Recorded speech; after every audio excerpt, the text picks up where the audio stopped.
Hello everyone, welcome back and you are watching Technical World. Today in this video I'm going to show you how to fix Free Fire lagging issue in iPhone and iPad and how to boost up gaming performance in your iPhone. So without wasting any time, let's get started.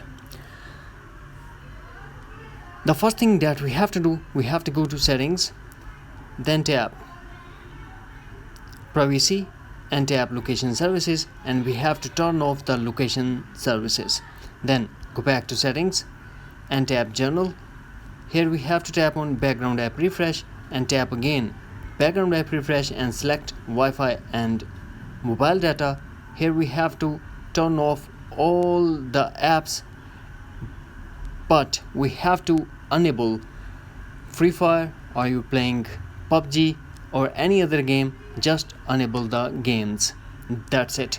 Hopefully friends, you found this video helpful, so please don't forget to subscribe, like and share with your friends and family. Thanks for watching. Take care. Bye bye.